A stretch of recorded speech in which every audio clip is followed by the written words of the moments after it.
Ada yang kebetulan yang biasa mandikan mayat, orang sedang pergi haji atau umroh, datang ke tempat dia, Pak, ini ayah saya meninggal, tolong mandikan. Maaf, kami 40 hari nggak bicara masa air. Bodoh kamu. Kenapa selama 40 hari nggak ada muzakarah bagaimana cara mandikan mayit? Belajar. Tapi nggak ada orang alim. Oke, kita inginkan bagaimana ada orang alim dalam jamaah sehingga diajarkan bagaimana cara mandikan mayit. Kesempatan masih ada selama 40 hari. Saya tahu ada imamnya adalah alumni pesantren. Dia alim, Ustaz. Kami sambil bergegas belajar, Ustaz. Ada waktu nggak untuk mengajarkan kami bagaimana cara mandikan mayat? Oh ada. Kapan? Jam 11 malam. Di malam ada ceramah. Kami tunggu, Ustaz. Maka kita telah belajar dari orang alim yang ada tadi selama 40 hari keluar belajar bagaimana cara mandikan mayat. Sehingga jangan sampai ayah saya meninggal yang mandikan orang lain. Saya yang mandikan. Saya mandikan. Hadirnya Allah Subhanahu wa taala. Jadi ini kerja harus ditopang dengan yakin dan keilmuan. Nah, kalau kita sudah mencapai kepada keilmuan, yakin ini kerja adalah betul-betul kerja nubuah dan betul-betul keilmuannya ditopang dengan keilmuannya benar. Maka Maulana Yusuf rahmatullah katakan, kalau hari ini Syekh Ilyas bangkit dari kubur, siapa yang bangkit? Syekh Ilyas. Mengatakan kepadaku, Yusuf, aku menyesal Yusuf. Ternyata kerja yang aku bawa itu salah. Kau tinggalkan Yusuf. Bagaimana Pak? Kalau kita sekarang begitu nih, yang naskil saya ini guru saya tadi, orang alim di pesantren deh, dan dia bimbing saya untuk keluar sampai suatu saat dia meninggal dunia, dan meninggal dunia dia di samping saya habis sholat tahajud berzikir. Ternyata bangkit dari kubur, dia katakan, Lutfi, aku nyesal. Ternyata kerja kita ini salah. Gimana tuh kira-kira? Langsung kita tinggalkan enggak? Maulana Yusuf katakan, kalau ayahku Syekh Ilyas datang bangkit dari kubur mengatakan, Yusuf, tinggalkan ini kerja, salah, aku nggak akan tinggalkan ini kerja. Memang yang naskil aku Syekh Ilyas, tapi aku buat kerja sekarang ala ilmin. Itu penopang saja Maulana Ilyas yang naskil aku, tapi saya kerja ini atas keilmuan, nggak bisa digoyangkan. Nggak kenal mengingatkan ayah dia, guru dia, mursyid dia. Tapi nggak akan tinggalkan karena ala ilmin. Banyak beberapa orang, Ustaz yang penting saya nggak akan tinggalkan karena mau saat guru saya di pondok sana, guru saya nggak, saya akan tinggalkan. Berarti nggak ngerti dakwah itu bukan ala basirah. Dan hadir banyak orang Indonesia ini menggunakan feeling. Kenapa? Feeling, rasa. Gimana ya? Kan dia banyak korban, dia guru saya. Justru ujian nanti akan datang kepada dai, kau gunakan feeling kamu atau ilmu kamu. Sampai ke masyayikh katakan, kenapa ahlu badar, sahabat Nabi yang paling hebat adalah ahlu badar. Ahlu badar yang 13 tersebut. Selain di awalnya 10 orang yang mubasysyar bil jannah, kemudian ahli badar. Dan begitu hebatnya ahli badar tadi, Nabi katakan sesungguhnya Allah telah memandang kepada hati-hati orang badar. Dan setelah lihat Allah katakan, wahai ahli badar, berbuat sekehendakmu sekarang, mau apa saja, aku ampunkan dosa kamu. Sampai ahli badar istilahnya mengkhianati Nabi, kirim surat kepada orang Quraisy, tetap dimaafkan oleh Nabi. Nabi nggak berani ganggu dia. Bercanda Utsman dipukul sampai kepala Utsman berdarah gara-gara Nuaiman bercanda. Orang buta nggak ngerti dia. Dikiranya ini yang mengajak dia tadi. Ini yang orang yang ngajak kamu katanya. Dipukul Utsman sakit kepala gara-gara Nuaiman. Siapa yang membuat orang buta memukul saya? Nuaiman. Utsman enggak berani balas. Karena tahu Nuaiman siapa? Ahli Badar. Umar ingin bunuh itu orang yang telah mengkhianati, yang mengirim surat sebelum Nabi datang ke kota Mekah. Dia kirim surat melalui perempuan tadi. Jibril datang, wahai Muhammad, itu perempuan bawa surat yang dibikin oleh siapa? Namanya? Lupa. Sahabat Nabi yang memberitahukan orang Mekah Nabi akan datang untuk menyerang, untuk membukakan kota Mekah. Coba? Bukan Hatib. Ya, Hatib bin Abi Balta'ah radhiyallahu anhu. Hatib bin Abi Balta'ah, dia kirim surat memberitahukan Nabi akan datang ke kota Mekah. Bersiap-siap kalian, selamatkan itu. Sedangkan penyerangan ini Nabi adalah gerakan fajar, jangan sampai orang Mekah tahu. Dia sudah kirim surat. Jibril datang, wahai Muhammad, Hatib sudah kirim surat kepada Mekah. Suratnya dibawa oleh perempuan yang dia bayar. Maka Nabi panggil Ali, panggil Mikdad, kejar itu perempuan, tangkap dia. Ambil itu surat. Ambil itu surat. Kejar, lari dengan cepat kuda. Kata Jibril, di tempat ini, di kebun ini. Ada betul. Ali katakan, keluarkan itu surat. Tidak ada. Saya nggak bawa surat. Periksa saja. Ada. Saya nggak, walaupun saya nggak akan mau, saya yakin dengan ucapan Nabi SAW. Pasti ada. Begini saja, kalau kamu akan saya telanjangi kamu katanya. Itu ayat betul-betul perempuan kalau ditelanjangi, akhirnya dia keluarkan dari kuncir dia. Ali ambil, Ali nggak ganggu itu perempuan, karena tugasannya ngambil surat saja. Serahkan pada Nabi. Umar dengar itu, ya Rasul, biarkan saya tebas dia punya pedang, dia punya leher. Dia kata Hatib, sebentar ya Rasulullah, jangan tegas-tegas buat keputusan. Saya bikin surat itu bukan untuk pengkhianatan, tidak. Tapi saya tahu nih sahabat-sahabat semua ada keluarga yang melindungi dia. Sesungguhnya keluarga saya nggak ada yang melindungi, maka saya maksudnya kirim surat tadi supaya orang Quraisy juga merasa saya ini berbuat baik sehingga keluarga saya dijagakan. Tapi itu kesalahan besar, pengkhianatan. Tapi Umar mau bunuh, Nabi katakan, Umar kamu tahu dia siapa? Ahli Badar. Siapa? Ahli Badar. Umar nggak bisa berbuat apa-apa. Kok kenapa sampai begitu perlakuan Allah kepada ahli Badar? Karena perang Badar ini bukan perang antara Islam dengan kafir saja, Pak. Perang saudara. Ujian iman, ujian ilmu. Saya buat ikut kerja Nabi ini karena ilmu atau tidak? Di sini Rasulullah SAW, di sana mertua beliau. Siapa? Abdullah bin Zam'ah, ayahnya Saudah. Di sini Rasulullah, di seberang sana mantu beliau, Abil As, suaminya Zainab. Bagaimana perasaan bapak berperang dengan mantu? Berperang dengan mertua. Saya SADMS. Berat, ujian paling berat sekarang ini. Bagaimana Ustaz, saya ikut mertua saya atau ikut saya? Ikut siapa Ustaz? Inilah terjadi ujian Badar paling berat.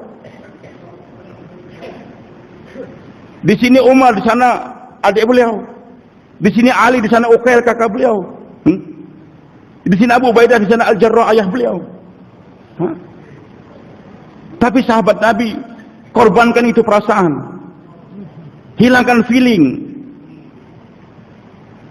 gunakan betul-betul keyakinan kepada Allah. Ini perintah Allah. Walaupun harus berhadapan dengan siapa saja, tapi nggak frontal, kita tidak. Bahkan seorang bertanya, wahai Abu Ubaidah, saya lihat dalam perang Badar kamu tuh kasak-kusuk mencari seseorang, dan ternyata kamu dapati, kamu tebas kepala dia sampai belah kepalanya. Siapa itu Abu Ubaidah? Ayah saya. Ayah saya. Abu Ubaidah bunuh ayah dia, dan dia kata, saya bukan bunuh ayah saya, bunuh orang kafir. Alasannya juga kenapa saya bunuh, karena kalau yang lain bunuh nanti saya akan dendam dengan teman saya ini. Supaya saya bunuh ayah saya sendiri. Jadi ini kerja agama ala basirat, ala ilmin, ala yakin. Suatu saat ada ujian, ayah saya, guru saya dan sebagainya. Enggak akan beranjak saya daripada ini kerja, tetap dengan usul yang benar. Bersedia teman-teman? Basirah. Maka saya katakan hati-hati kamu balik, jangan sembarangan nuduh masyarakat kita begitu. Ketika viral kemarin akan terjadi pertemuan masyarakat dari Raiwin dengan Nizamuddin di Mekah, saya cross check, betul. Dari Raiwin berangkat fulan-fulan, Maulana Khursyid, Maulana Ubaidillah, kumpul. Pulang saya tanya gimana? Enggak ketemu. Kenapa? Karena di awal pertemuan mereka sudah bilang dari Nizamuddin, kalian harus mengakui keamiran Maulana Sa'ad dulu. Padahal itu yang titip khilafnya. Dan kata Maulana Faruk, mukimin Mekah sana, muzakar sama kami. Kami sudah tanyakan kepada mufti Pakistan. Mufti siapa? Taqi Usmani. Saya sering dengar ceramah beliau waktu saya di Karachi dulu. Enggak mungkin disatukan. Jangan berhayal Pak akan bisa menyatukan MSSA, itu enggak akan bersatu. Merupakan suatu kebodohan. Setelah kami bersatu enggak bisa. Beliau katakan kalau antara hak dengan hak itu ada benturan bisa disatukan, kalau hak dengan batil nggak bisa. Kalau mulai Ibrahim Muhammad tadi dikatakan salah, itu mereka masih sabar. Tapi kalau sudah bicara masalah para anbiya, pasal para sahabat, itu masalahnya akidah. Jadi jangan feeling saja karena sifulan-sifulan, bukan. Saya menambahkan keilmuan tuan-tuan insyaallah. Hadirin yang Allah Subhanahu wa taala, saya tidak ingin memperlebar perpecahan, tapi kita harus yakin dengan kerja ini nanti ada trauma ambing. Kapan ya kita bersatu? Kapan kita sama-sama lagi? Enggak usah kapan saya buat kerja dengan sungguh-sungguh. Suatu saat dulu saya pernah marah sama beberapa orang ahbab di Banjarmasin. Karena satu anak muda, semangat dia ikut dakwah. Tapi ayahnya marah tuh. Ayahnya ini guru saya waktu di Sanawiyah. Dan maaf, saya murid yang paling dicinta beliau waktu itu. Setelah saya ikut dakwah, anaknya ikut marah dia. Wah, kalau kamu ke markas dakwah, jumpa Lutfi, saya nggak akui sebagai anak lagi. Tapi dia alhamdulillah istiqomah dia. Sembunyi-sembunyi dia ke markas. Saya bilang belakangan, tapi berapa ahbab ingin bagaimana supaya dia menyatu dengan ayahnya. Supaya damai ayahnya mau memaafkan. Saya bilang nanti. Letakkan dari dalam medan dakwah dulu. Masalah damai itu nanti Allah akan perbaiki. Man aslama bainahu bainallah aslahallahu bainahu wa bainan. Yang penting istiqomahkan dari dalam kerja, nanti Allah akan perbaiki. Tapi teman-teman tetap berusaha. Akhirnya bawa dia suatu saat. Kamu tunggu di luar ya, saya akan bicara sama. Nanti tengah-tengah kamu masuk, cium tangan ayah kamu. Akhirnya betul. Tengah-tengah bicara suruh masuk, cium tangan, minta ampun dia. Ayahnya pun maafkan. Tapi setelah itu nggak pernah lagi ke markas. Nggak pernah lagi ke markas. Nggak pernah. Saya bilang sama teman-teman, apa yang kalian pilih? Keayahan kah atau dakwah? Bisa Pak. Ini merubah mindsetnya orang Indonesia ini susah betul Pak. Karena kita masyarakat Indonesia kan istilah bahasa Jawa bekewu. Iya kan? Apa bahasa Jawa yang fasih Pak? Bekewu. Yang enggak enak kita gimana ya? Enggak enak. Enggak enak kalau beliau enggak ngasih sambutan di Ancol ini. Jangan enggak ada enggak enak Pak. Harus tegas ala basir ala ilmin ala yakin kita nggak akan berinjak, yakin saya berilmu sehingga nggak pernah digoyangkan. Orang katakan bid'ah syirik nggak bisa. Dalilnya jelas sudah. Nah hadirin Allah Subhanahu wa taala, ini yang harus kita pegang Pak. Kita buat kerja ini bukan kerja karena ikut-ikutan saja, tidak. Walaupun yang naskil saya sekarang pindah kemana, entah ke alam mana, saya tetap ingin buat kerja. Sebagaimana Syekh Yusuf katakan, kalau ayah saya Ilyas datang mengatakan Yusuf ini kerja salah, saya nggak akan tinggalkan.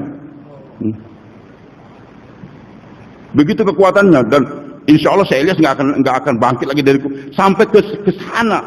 Maulana Yusuf ingin yakinkan, ini ala basiratin.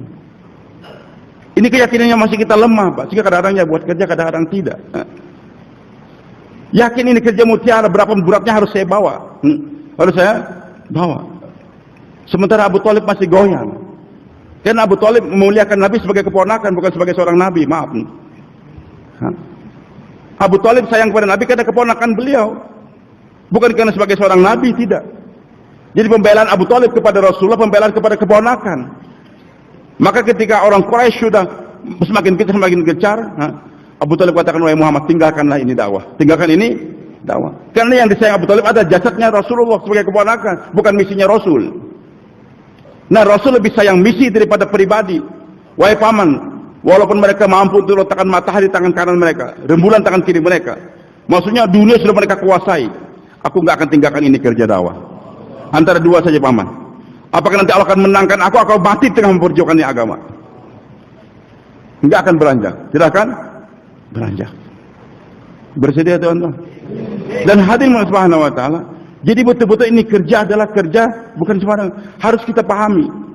Makanya untuk memahami ini kerja apa? Kemarin lama kita berbicara dengan Maulana Faruk tadi. Sudah. Kalau nggak bisa disatukan, kok kenapa sampai terjadi hal demikian? Maaf, orang tua kita yang tadinya kita banggakan, MS ini. Jadi sampai ke sana kenapa? Maka Syekh Faruk ulama beliau mengarang tafsir Quran al-Ma'asub bil Quran, dan dengan kehidupan para sahabat. Saya dikasih itu buku, orang alim betul. Beliau katakan kekurangan beliau jadi sampai ke sana 3. Hati-hati karkun. Pertama, qillatus suhbah, sedikit bersuhbah. Yang kedua, qillatul ilm, sedikit ilmu. Yang ketiga, qillatul mujahadah, sedikit mujahadah.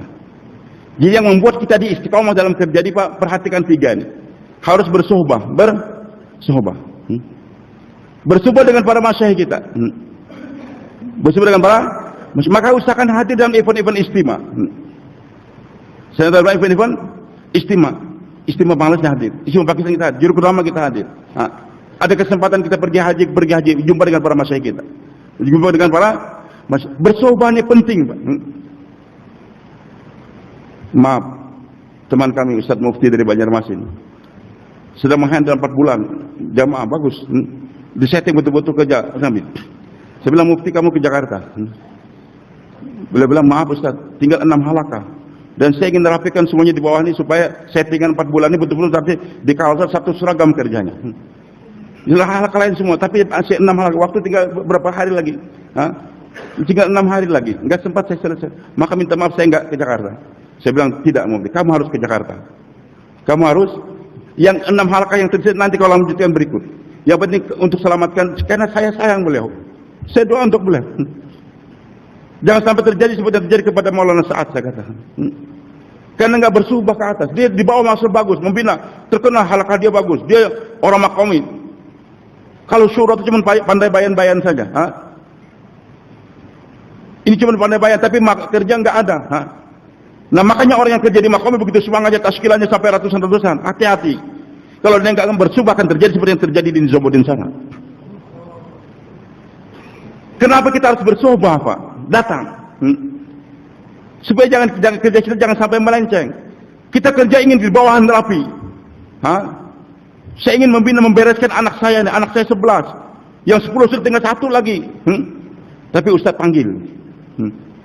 Belum selesai, tinggalkan dulu. Tinggalkan dulu. Karena untuk menjaga kestabilan diri kita. Kenapa terjadi demikian? Karena kata Muhammad Faruk, sedikitnya bersuhbah. Bersuhbah dengan orang lama. Kalau sedikit bersuhbah nanti dia merasa dialah yang merupakan narasumber. Nabi kita Muhammad SAW dapat puncak ilmu, bahkan jumpa langsung dengan Allah. Jumpa langsung dengan Allah. Nggak ada makhluk yang bisa jumpa dengan Allah Pak. Jibril aja nggak bisa. Nabi Musa doa, minta, betul-betul minta, nggak mampu kamu wahai Musa, Allah katakan. Minta terus. Oke, pandang gunung. Falamma tajalla rabbul jabal ja'al dakka wa kharra sa'iqa. Allah bertajalli di gunung sana. Terbakar itu gunung, hitam, Nabi Musa pun pingsan, nggak bisa. Jibril menghantarkan Nabi SAW naik langit pertama sampai ke 7, ke Mustawa, ke Mustawa, sampai ke Turul Eiffel. Jibril kata, wahai Muhammad, sampai di sini aku. Kau naik sendiri. Kalau aku naik, aku akan terbakar, wahai Muhammad. Di antara aku dengan Allah ada 70 hijab, kata Jibril. Kalau aku masukin hijab yang gitu, aku akan terbakar. Tapi Rasulullah mampukan, Pak. Jumpa langsung istilahnya dengan mursyid. Tapi turun. Ditanya oleh Nabi Musa AS, apa berita, wahai Muhammad? Perintah salat 50 waktu. Aduh, nggak kuat umatmu. Kembalilah, wahai Muhammad. Minta kepada Allah agar diringankan. Agar yang ngasih usul ini siapa Pak? Nabi Musa Pak, ulul azm. Tuanya itu Nabi Musa Pak. Seniornya senior Nabi Musa. Dan Nabi Musa jumpa Allah nggak mampu, nggak bisa. Yang dikasih nasihatnya orang yang sudah jumpa dengan Allah. Tapi siap komandan. Langsung kembali lagi. Bolak-balik. Sampai 9 kali. Terakhir aku malu, kata Rasulullah. Cukup wahai Musa. Tetap mahal, walaupun sudah sampai tetap bersuhbah dengan orang lama. Bersuhbah dengan orang lama. Hati-hati kalau kita dakwan. Mungkin daerah ini maju sekarang. Daerah ini maju. Tapi kalau kita lupa untuk dari provinsi kita nggak datang kemari, dan yang di sini nggak datang nanti ke sana, akan terjadi seperti yang terjadi, Pak. Makanya pentingnya di tengah kesibukan kita di makom tersebut kita bersuhbah. Bersedia insyaallah. Bersuhbah ke sana, tapi nanti tetap lari lagi ke makomi. Karena kalau di sana terus nggak terjun ke bawah bahaya juga. Dan saya sudah jumpa dengan Allah. Saya sudah jumpa dengan masyayikh. Jumpa dengan masyayikh, jumpa dengan ke sana. Maka masyayikh katakan dulu waktu kita di Nizamuddin awal-awal, kalian datang dari Indonesia sebagai utusan orang Indonesia datang ke Nizamuddin. Sekarang setelah berapa hari kalian kembali sebagai utusan Nizamuddin ke tempat kalian. Bapak-bapak datang dari Papua, dari Sulawesi, dari Kalimantan, dari Sumatera datang kemari, utusan. Tapi setelah selesai 3 hari, Bapak utusan dari Ancol untuk ke daerah Bapak masing-masing. Dan orang hadirin kalau sekiranya hidupnya 2 senantiasa, belajar dan mengajar, dia akan balance. Tidak akan tersesat dalam kehidupan dia. Maka Allah katakan kunci, Pak. Membuat diri kita ini terjaga. Jangan arogan, jangan berputus asa juga, atau jangan hanya menjadi jurukam. Allah katakan dalam Al-Quran, ini kehidupan dai, makan oleh basyarin. Ayutul kitab wal hukma wan nubuwah. Semua yaqul linnas kunu ibadan min dunillah, walakin kunu rabbaniyin bima kuntum tu'allimul kitab wa bima kuntum tadrusun. Makan oleh basyarin. Enggak ada satu orang manusia ayutul kitab wal hukma yang dikasih oleh Allah kitab atau hikmah ataupun dikasih kenabian. Itu manusia Allah jadikan nabi dia. Ahli hikmah seperti Luqman al-Hakim, atau dikasih oleh Allah Subhanahu wa taala kitab. Lantas mengatakan kepada followernya, kepada pengikutnya tadi, kunu ibadan li. Jadilah kalian penyembahku selain Allah. Kalian sembah Allah, sembah aku juga. Enggak ada. Tidak ada satu orang nabi, satu orang dai yang mengatakan pada umatnya, jadilah kalian penyembah, pengagum aku. Penyembah aku selain, enggak ada. Kalau ada dai yang ingin orang menyembah dia, hanya mengagungkan dia, itu bukan dai. Walakin, tapi tashkilannya setiap nabi, setiap dai itu kunu rabbanin. Jadilah kalian orang yang dekat dengan Allah. Jadi ustadz yang benar, dai yang benar mengarahkan makhluk kepada siapa? Bukan kepada pribadi dia, tidak, tapi kepada Allah. Yang mengarahkan makhluk kepada dia itu adalah Dajjal. Yang mengarahkan makhluk kepada fulan itu jurukam. Jurukam nggak akan mencium bau surga, Pak. Hati-hati, taubat kita, jangan sampai menjadi jurukam. Kunu robbaniin, jadi kalian robbani, bukan rohbani, tidak. Maka Maulana Umar keliling, saya ikuti beliau. Beliau membacakan sebuah kitab. Itu kitab tadinya nggak begitu viral. Namanya Robbaniyah la Rohbaniyah. Karangan ini Syed Abdul Ahsan Ali An-Nadawi rahmatullahi alaih. Orang tua kita dalam dakwah. Binaan Syekh Ilyas, teman Maulana Yusuf rahmatullahi. Saya berapa kali jumpa dengan beliau waktu 86, 90 masih. Beliau meninggal tahun 99 atau awal-awal tahun 2000. Syed Abdul Hasan Ali An-Nadawi rahmatullahi. Beliau mengarang kitab Robbaniyah la Rohbaniyah. Dalam Islam adanya Robbaniyah, bukan Rohbaniyah. Kalau Rohbaniyah udah pisah dengan dunia. Robbaniyah, dia tetap arungi dunia dia, tapi menjadi Robbani di tengah pekerjaan dia. Jadi Islam itu mengarahkan kita bukan menjadi Rohbani, udah saya nggak mau kawin lagi, saya nggak mau kawin dengan istri, saya nggak mau ngurusin dagangan lagi. Jangan, tetap urusi kau punya dagangan, urusi kau punya istri, punya anak, punya toko, punya ruko, urusin dengan baik. Tapi dekatkan di tengah-tengah memiliki itu semua, dekatkan diri kepada Allah. Petani yang Robbani, pedagang yang Robbani, pegawai yang Robbani, ustadz yang Robbani, santri yang Robbani.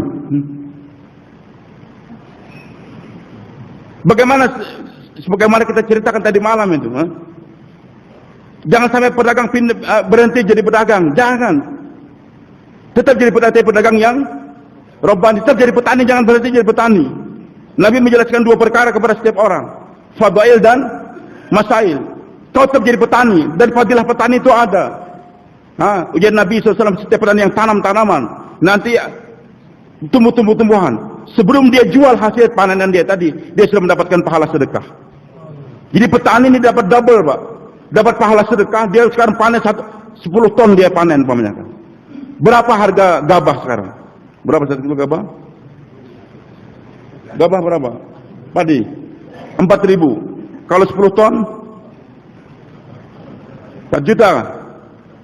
Ya, 1 ton 1.000 kilo. 1 kilo berapa? 4.000. Berarti berapa? 4 juta. 4 juta kan? Sebelum dia jual, itu pahala sedekah 10 ton Allah sudah berikan pada itu petani. Dijual dapat duit lagi. Enggak sempat jual, dimakan durang, diambil pencuri, tetap pahala sedekah Allah berikan pada dia. Supaya petani jangan berhenti jadi petani. Tahun ini gagal nggak jadi masalah, tanam lagi. Nanti tahun depan kau panen, tanam lagi. Besok meninggal, tinggal 1 hari umurmu, Tetap tanam hari ini. Nanti yang manennya anak cucu kamu itu kepala sedekah. Waktu 31 hari. Kalau gitu saya gunakan berzikir, zikir juga, tapi refreshing juga. Tanam itu mangga. Setelah tanam besok mati dia, tumbuh. Nanti itu mangga berapa banyak yang menikmati. Pahala buat dia semua. Ini fadilahnya petani. Tapi masailnya juga ada. Bagaimana menjadi petani yang benar? Azan tetap dikumandangkan di tengah sawah sana, sehingga mendapat 50 derajat. Ketika hasil didapatkan, mungkin buah mangga, buah apel, itu nggak ada zakatnya dalam mazhab Syafi'i. Hanafi ada, semua tetap bayar. Tapi mazhab Syafi'i kita juga digalakkan untuk bersedekah. Sedekahkan 1/10 dia. Hebat lagi 1/3 sedekahkan. Maka itu petani nanti akan masuk surganya Allah Subhanahu wa taala. Dengan dia berzikir, ngajar di pondok pesantren, Masya Allah, meninggal masuk surga dia. Apakah dengan menjadi pedagang nggak bisa masuk surga? Ujar Nabi at-tajir as-saduq al-amin yuhsyar ma'an nabiyyin yaumil qiyamah. Pedagang yang jujur dan amanah dibangkitkan bersama para nabi hari kiamat. Dia dagang di toko, tapi dibangkitkan bersama nabi hari kiamat. Enggak tanggung-tanggung. Maaf kalau saya salah. Hafiz Quran menghafal, setiap satu ayat naik sampai mentoknya tersebut di bawahnya para nabi. Derajatnya hafiz Quran di bawahnya para nabi. Pedagang yang jujur bersama nabi hari kiamat. Fadilahnya ada. Maka jangan berhenti jadi pedagang. Tetap dagang. Tapi masailnya ada. Dagang yang benar. Tadi malam saya katakan, masuk Nabi ke pasar. Nabi katakan, ya masyar tujar, inna tujar yahsyar fujaran yaumil qiyamah. Wahai pedagang-pedagang, nanti pedagang hari kiamat akan dibangkitkan bersama para penjahat-penjahat. Kecuali yang berbuat demikian. Maksudnya banyak bersedekah. Lihat gandum kering, wahai Muhammad, tombokkan kau punya tangan ke dalam itu gandum. Perintah Jibril, masukkan, ternyata basah. Mahadis syaitan. Hei, pedagang apa ini? Kok basah? Kena air hujan ya Rasulullah. Kenapa kau letakkan di luar? Maka Nabi katakan, man ghasyana falaysa minna. Siapa yang menipu kami bukanlah golongan kami. Jadi bukan hanya fadhailnya saja, tapi juga masail. La ilaha illallah iman, Muhammad Rasulullah ilmu. Kawin jangan membujang terus, bahkan jangan menduda. Selama Anda masih bisa kawin. Mampu satu saja, mampu dua silakan, 4 silakan. Fadailnya banyak. Semakin banyak kau kawin, semakin banyak rezeki kamu. Fadail, tazawwajun nisaa fa innahu yatina bil mal. Kawin itu perempuan-perempuan, nanti akan mendatangkan harta. Tapi kenapa Ustaz? Saya semakin kawin semakin semeraut. Berarti masailnya enggak benar. Masailnya tidak benar. Kenapa enggak benar? Selama ini jadi istri simpanan, enggak pernah dibawa masturah. Yang satu istrinya masturah, yang satu simpanan, enggak bisa. Jangan disimpan, bawa semuanya dua-duanya keluar. Istri 4 silakan 4, bawa semuanya keluar. Hilangkan, jangan disembunyikan. Walaupun awal nikahnya kawin siri, tapi hilangkan habis itu. Alimu hadzal nikah, ujar Nabi. Hilangkan nikah. Nikah yang pertama, kedua, ketiga, hilangkan semua. Pak, saya punya istri 4, Pak. Jelaskan, jangan sampai bahas dengan mertua. Bagaimana kabarnya? Alhamdulillah. Menyembunyikan, jangan hilang, Pak mertua. Alhamdulillah, saya sayang pada anak Bapak. Tapi saya juga punya istri yang kedua di sana. Hilangkan, walaupun pertama marah, tapi akhirnya enggak. Maaf, masail jangan disembunyikan. Kasih infak buat istri kita, kasih infak buat istri. Nabi nggak punya istri simpanan, nggak ada. Dijelaskan bedakan ini bedakannya Hafsah, ini bedakannya Aisyah. Di sini Ummu Salamah dan sebagainya dijelaskan. Fadailnya ada, tapi juga ada masail. Jangan sampai semangat fadail, masailnya enggak. Istri dibangkal, kawin cerai. Ustaz, kenal nggak istri dengan potensi saya? Dia mau ngelamar anak saya. Kacau, jangan terima. Karena dia datang setiap tempat pakai sorban, pakai bagus, bicara agama, akhirnya kawin, tinggalkan. Itu berarti la ilaha illallah tapi enggak Muhammad Rasulullah. Fadailnya dia pelajari, tapi tidak mempelajari masail.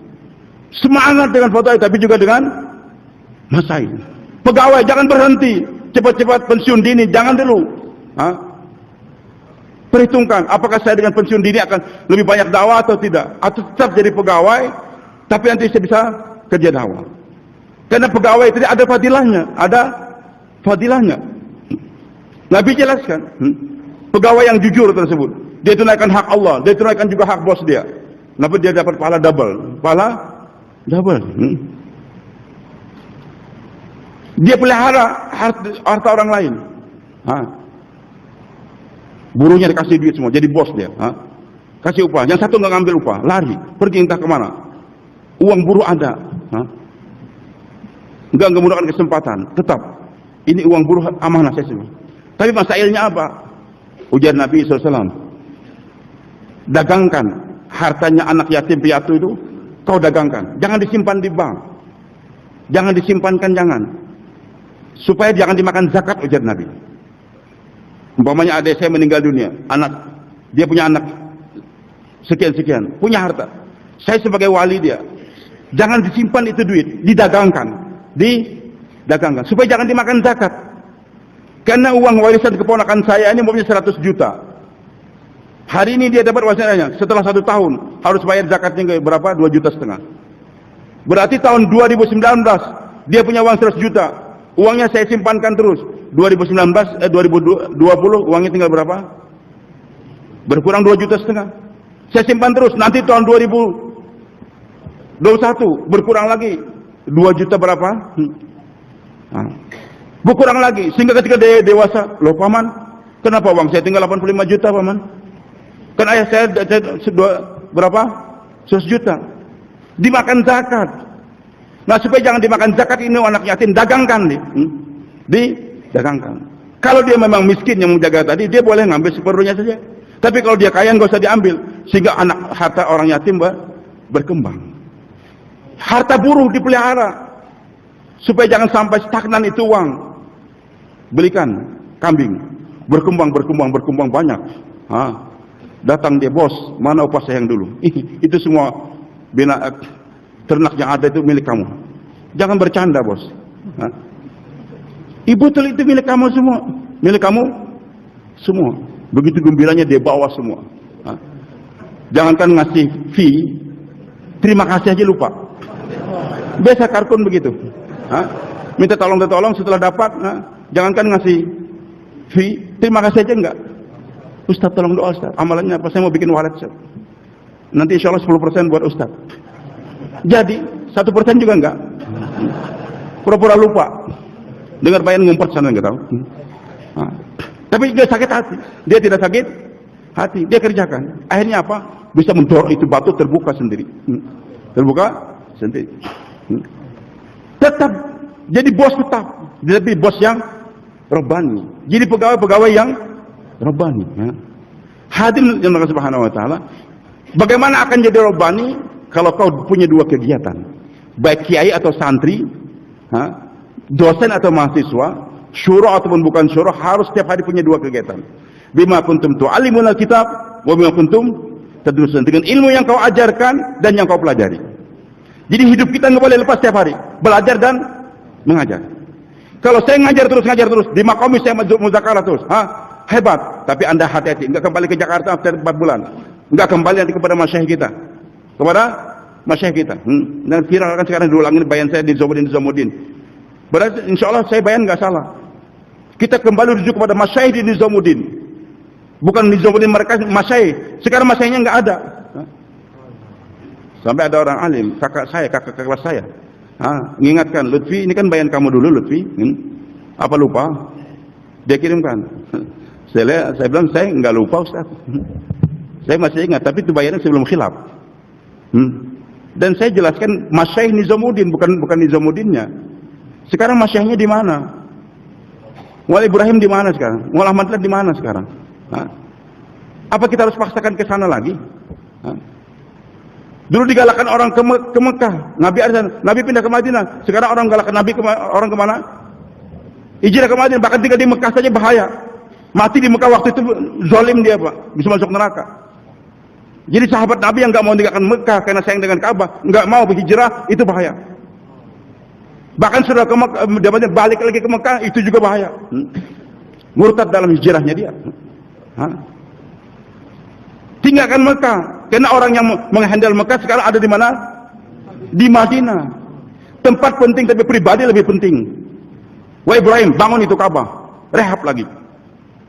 Maka dibangun bersama Ismail. Selesai. Panggil sekarang umat. Untuk datang ke mana? Ka'bah. Azin finnas bil hajj. Panggil orang pergi haji. Untuk tawaf di mana? Tapi aneh. Antara amar dengan jawabul amar sepertinya beda. Azin finnas bil hajj. Panggil orang untuk pergi haji. Ya tukah.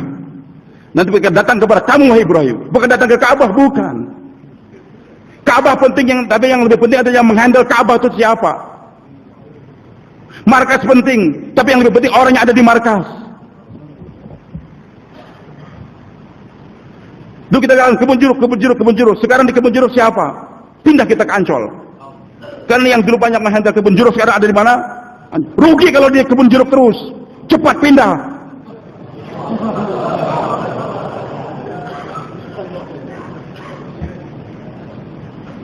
Pribadi Pak. Tapi pribadi yang terima handle. Karena markasnya sederhana, tapi pribadi Masya Allah lembut. Silahkan Pak, Masya Allah. Kasih minuman dulu. Dari mana Pak? Dari Aceh. Waduh capek betul Bapak Yasino, silahkan minum. Mau keluar berapa hari Pak? 40 hari. Semoga Allah terima. Mudah-mudahan suatu saat bisa 4 bulan Pak ya. Doakan. Senang orang.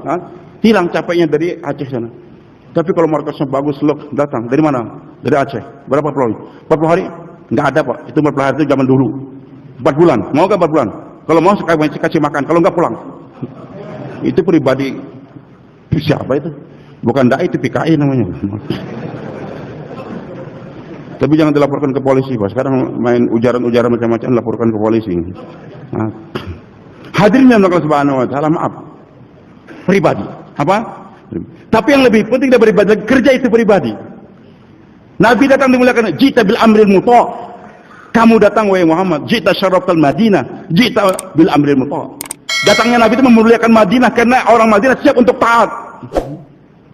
Jadi yang paling dihargai itu bukan cuma nabinya, misi kenabiannya. Nabi boleh meninggal tapi kerja kenabian nggak bisa meninggal. Ini kita buat, ini kerja Pak. Maka hadirnya dimuliakan oleh Allah Subhanahu wa taala. Kita kerja dengan apa? Ala basur. Datang terus dengan supaya kita mengajar dan belajar. Mengajar, belajar. Sekarang maaf, Bapak sekarang belajar. Pulang cepat-cepat kita ngajar, sampaikan. Sekarang saya mengajar, cepat belajar lagi dengan para masyayikh kita. Saya bilang sama ustaz-ustaz di pesantren saya, antum sekarang ngajar nih. Tapi kita undang Habib Umar kah? Atau siapa ke masyayikh kita datang, yang lain-lain. Berikan kalian juga harus belajar, belajar. Karena kalau kalian ngajar terus, nanti kalian akan merasa dia sebagai narasumber, akan menjadi dajjal, Maksudnya dajjal gimana? Dia marah kalau santri yang belajar daripada yang lain, atau pindah pondok yang lain. Santri, bagaimana supaya dia jangan jadi jurkam? Dia sekarang ayahnya nitip, Ustaz, ini anak saya, Ustaz. Berapapun biayanya saya biaya. Dan tolong Ustaznya, dia konsentrasikan pokoknya dalam 1 tahun bisa menjadi hafiz Quran. Belajar, tolong Ustaz jangan digunakan dia untuk ngajar. Jangan digunakan untuk. Maka santri yang belajar terus nggak mau ngajar kepada adik kelas dia, suatu saat dia akan jadi jurkam dia. Di antara 10 orang guru yang ada di pesantren dia akan cintai 2-3 orang saja, yang lain enggak. Kita muliakan itu Ustaz ya. Kita ke ikram dia, yang lain jangan. Kenapa? Karena dia hanya belajar saja. Maka setiap santri yang belajar di pondok kita, kau sekarang belajar, tapi adik kelas kamu ajarkan. Sekarang kita keluar 3 hari, kau ajarkan masyarakat di kampung. Jadi setiap hari kita ini harus bersobat, tapi juga harus menyampaikan hasil daripada kerja kita. Sehingga kita jadi balance. Bersedia insyaallah teman-teman. Jadi itu kata Muhammad Faruk, sampai terjadi hal demikian. Karena qillatus sohbah, merasa sekarang dirinya sudah di top, sehingga tidak lagi bersumpah kepada indah. Lihat Syekh Maulana Zubair datang mengunjungi kepada kamarnya Syekh Abdul Wahab, berkunjung lagi kepada kamar bulan, saling berziarah satu sama lain. Jadi tidak hanya dia yang merasa dikunjungi, tapi suatu saat dia juga terjun ke bawah lagi, terjun ke bawah. Nabi datang, jumpai Abu Bakar, dijumpai Umar. Tapi juga mana kata Nabi, perempuan yang suka nyapu nih, perempuan hitam yang nyapu di masjid, Nabi tanyakan. Bukan saja cuma nanyakan mana Abu Bakar, mana Umar, tapi tanyakan mana yang suka menyapu masjid ini. Udah meninggal ya Rasulullah. Kami kuburkan tadi malam juga. Kan penguburan mayat kasihan, Nabi suruh waktunya juga pendek. Bawa istirahat juga beliau tadi kan. Maka ini juga yang meninggal nih, istilahnya orang miskin juga, nyapu di masjid, dikuburkan, selesai. Nabi katakan, mana kuburan dia? Bawa aku ke sana. Bawa aku ke sana. Supaya Nabi nggak merasa sudah jumpa dengan Allah, nggak mau jalan lagi jumpa dengan tukang sapu yang hitam. Tetap Nabi sholat di atas kuburan, di kuburan tersebut. Dan Nabi senyum, dia sekarang berada di surganya Allah Subhanahu Wa Taala. Tetap jadi tukang sapu di masjid, nggak berubah, tapi menjadi tukang sapu yang robbani. Satu saat waktu kami masih di Rewin dulu, satu orang mukimin, dulu mukimin 300 orang, oleh Syekh Abdullah suruh pulang. Sudah orang lama sekali. Pulangnya kenapa? Karena salah seorang di mahalah dia itu tahu ini orang adalah orang kaya, orang khawas, pensiunan. Kalau salah dia sudah mencapai jenderal juga. Nah, yang mukimin yang 300 meninggal melihat suatu saat dulu di Rewin, setiap orang yang keluar 4 bulan dipotong 15 hari untuk khidmat di markas. 3 bulan setengah taskil, 15 hari untuk khidmat di markas. Tadi ada 26 bagian. Satu di antaranya untuk kebersihan, untuk menjaga cukidar, menjaga WC. Barangkali orang ketinggalan baju, dia kontrol, dia simpankan. Maka orang mukimin tadi lihat, loh, kenapa dia menjaga depan WC, pegang tongkat gini? Dia merasa ini kasihan, ini orang jenderal, orang kaya, kok dibagi tugas menjaga WC. Maka dia tanya, siapa yang bagi tugas? Semuanya pernah menjawab. Sekarang Abdullah Trimolong. Marah dia, Abdullah, kamu nggak kenal dengan dia itu? Orang hawas di tempat dia, kenapa kamu letakkan di sana? Dimarahin ini yang bagi tugas. Yang dimarahin tadi bukan dia mau komplain, ingin bertanya kepada Syekh Abdul Wahab, saya ini apa salah?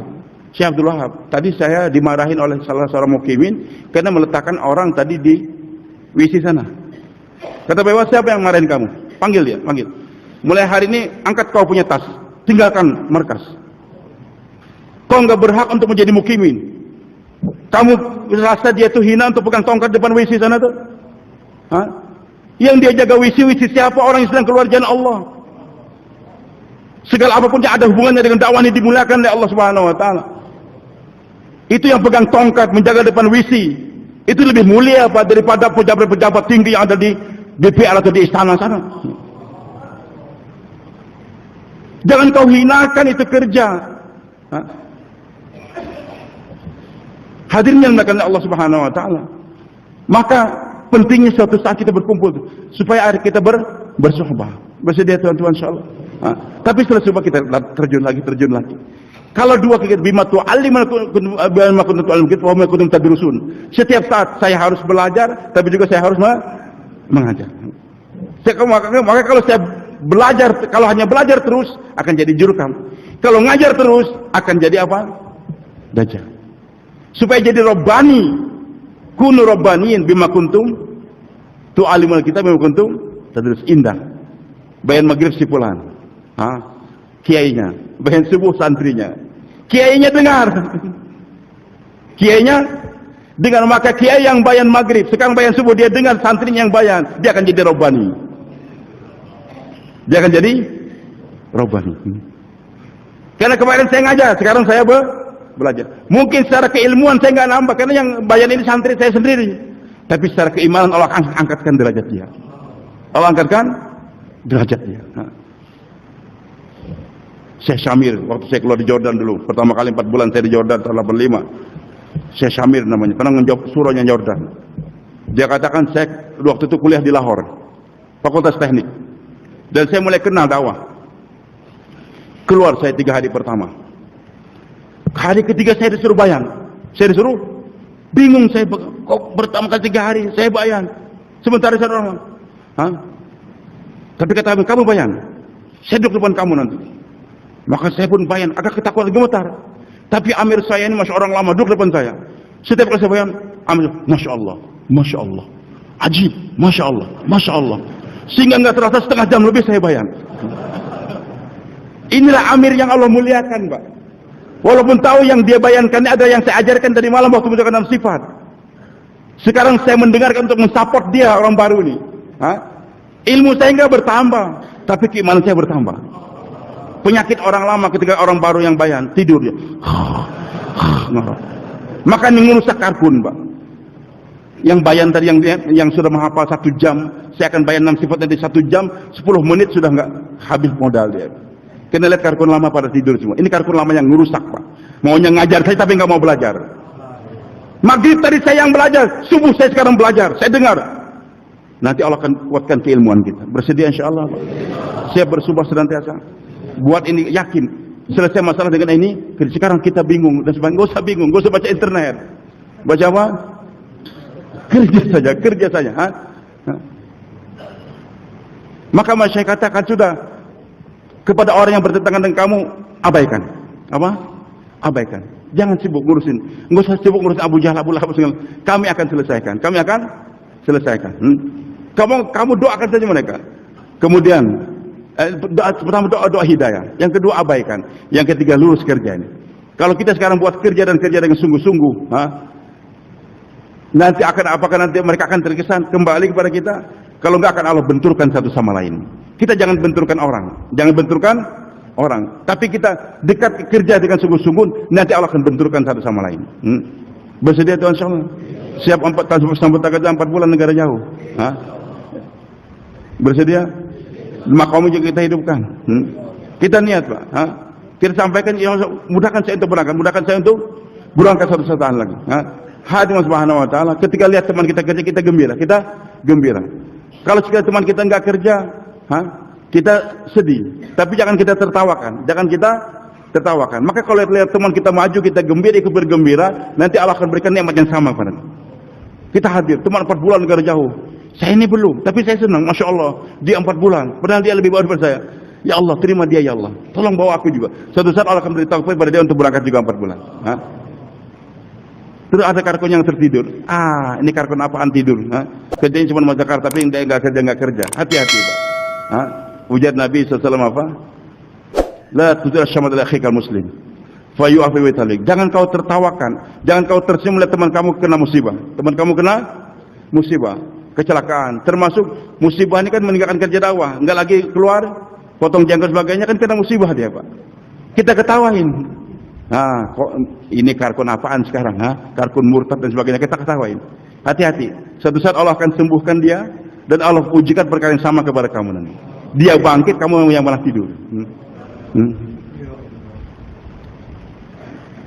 Kita doakan. Bahkan masyayikh kita dilaporkan, Syekh, itu ada karkun keluar setahun, tapi sekarang dia mandek, masih diam. Kata masyayikh, rupanya sampai di sana Allah gunakan dia. Tapi tetap kita risau. Kita usahakan. Nanti hadirin Allah Subhanahu wa taala, kalau kita terus istiqamah dan jaga dua tadi, bersuhbah dan juga kita sampaikan ke bawah, Allah akan jadikan kita robban. Siap insyaallah. Siapa yang buktikan, Pak? Siap untuk berangkat ke negara jauh. Alhamdulillah sekarang hampir seluruh dunia. Kemarin Istimewa Rewin itu hampir seluruh dunia sekarang sudah mengatakan dirinya kami ikut syura alami. Bahkan kirim surat sekarang. Seluruh negara Arab sudah masalah syura alami, Pak. Mereka paham, bukan berdasarkan feeling, tapi berdasarkan kepada keilmuan. Selama wajib fatwa, udah ikut syura alami sekarang. Cuman Indonesia masih gunakan feeling banyak. Silakan, Pak. Coba Pak, negeri jauh, silakan berdiri dulu. Negeri jauh, cash.